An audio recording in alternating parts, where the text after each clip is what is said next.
Can everybody see my screen?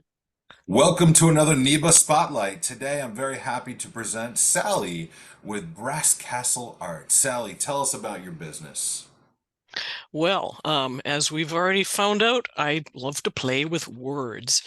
Um, I am from South Berwick, Maine originally, and writing's always been more than a hobby. I've been writing since I could hold a pencil. And my early works when I was like 8 and 10 years old were heavily plagiarized from my favorite horse stories. But since then, my work has improved considerably in quality and originality.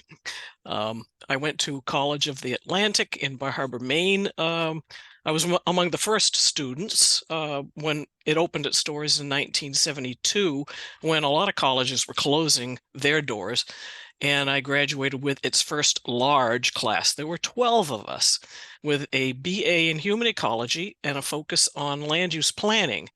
And after college, I actually found work in jobs related to my studies. An awful lot of other college graduates had to wait tables and pump gas to put food on the table.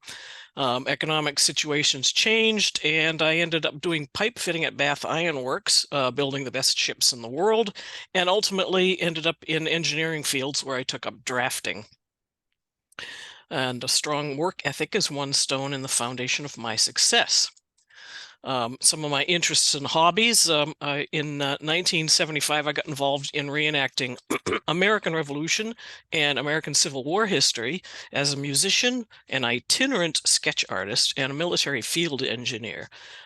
With music, I have no formal music training, but I enjoy playing the fife and the drum, a six-hole wooden whistle, the gourd, and spoons. And I like to sing, particularly harmonies, folk songs, and hymns. I'm a scratch cook. I consume very few prepackaged products, and I specialize in the best oatmeal bread you'll ever taste. And if anybody wants the recipe and is willing to spend time kneading, I'm willing to share the recipe. Engineering, I just go gaga over engineering, cartography, invention, scientific discovery. Do you know anyone else who's read A History of Dams? I worked as a drafter in several engineering disciplines for over 35 years, first by hand and then by computer, and I still keep my hand in doing septic site plans for a local civil engineer. And here's the duh one. I like to write short stories, bio profiles, articles, in a monthly newsletter, and books. I have two published novels. Bead of Sand came out in 2013, and The Sturgeon's Dance, which came out in 2018. And I have two works in progress. One is a nonfiction. It's called Beyond End of Watch. It's about police families surviving line of duty deaths.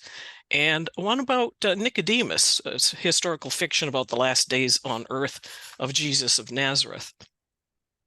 I also get myself involved in more than one thing. Community involvement. I'm a member of several business networking groups, all of which have really proved invaluable over the past 2+ years since I've launched Brass Castle Arts full time. And so this slide shows some of the professional, social, and cultural groups I'm also active in. So on with the show. Today we're going to find out the difference and we're going to compare and contrast chemistry and language. So we've got the language of chemistry and the chemistry of language. I suppose you probably can tell that there's a similarity there in the structure.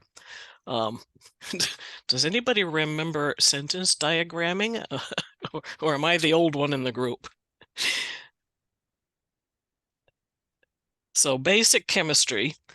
No doubt you remember at least a few of the basics of chemistry from your high school days. Here is the atom with its basic structure of particles: electrons, protons, and neutrons. These particles are meaningless without established positions and relationships within the atom and with other atoms. So more basic chemistry. The structural arrangements of the chemical features within matter. This shows how subatomic particles, those electrons, neutrons, and protons, make up atoms, and atoms combine to form molecules, and molecules combine to form compounds, and compounds combine to form matter. Well, language isn't much different. It has a similar structure: letters, words, phrases, sentences, paragraphs, and books. The alphabet is like subatomic particles. A letter by itself is meaningless, But within words, it takes on meaning because of its position in relationship with other letters. The word tar, an atom, has the same letters, the subatomic particles, as the words rat and art, more atoms, but they don't have the same meaning. The periodic table of elements. How many of you remember Tom Lahire's song about the periodic table, for which he appropriated a Gilbert and Sullivan patter song to recite the names of every element in the table?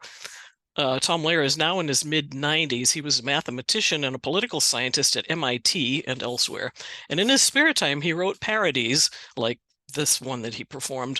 And he performed these songs in concert internationally, accompanying himself on the piano. I'm really impressed with somebody that can do a patter song and play this piano at the same time. In any case, all matter in the universe consists of infinite combinations of this relatively small number of elements.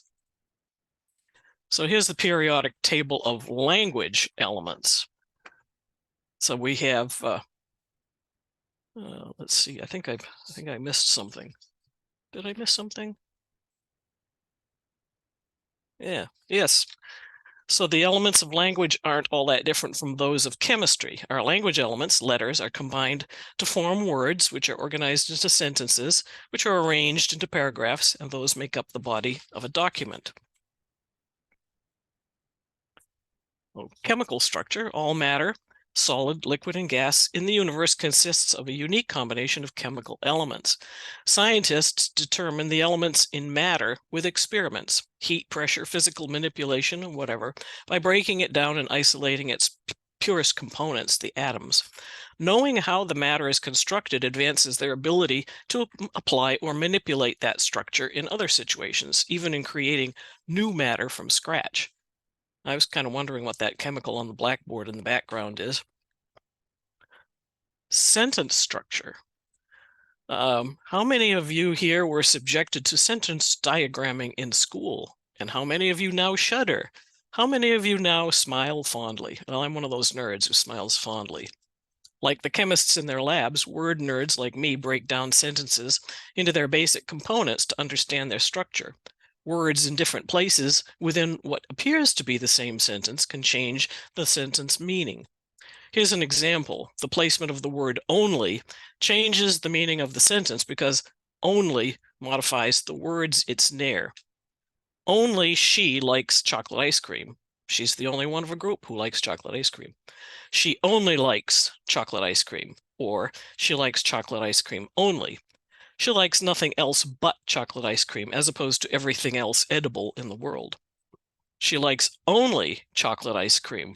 Of all the flavors of ice cream, chocolate is the only one she likes.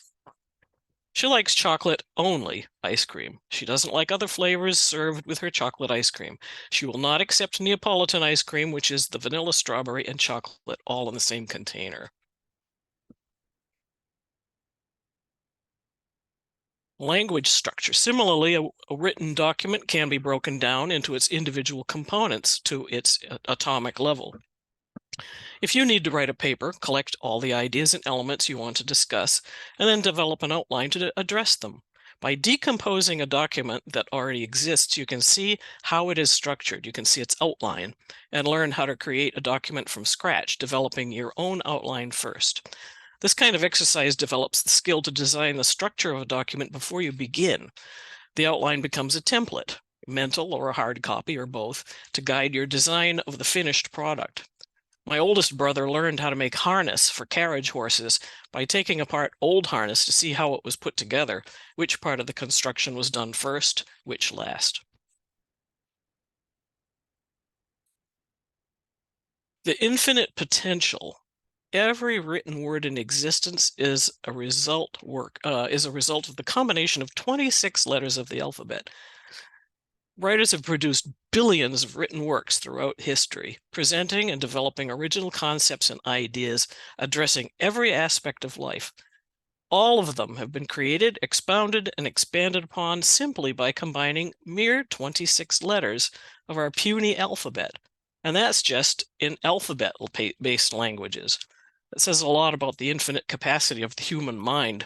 It's really hard to grasp the endless possibilities ahead. Sally, unfortunately, I got to cut you off here. What's the best way for people to contact you if they would love to get to learn more about your services? Well, here we are.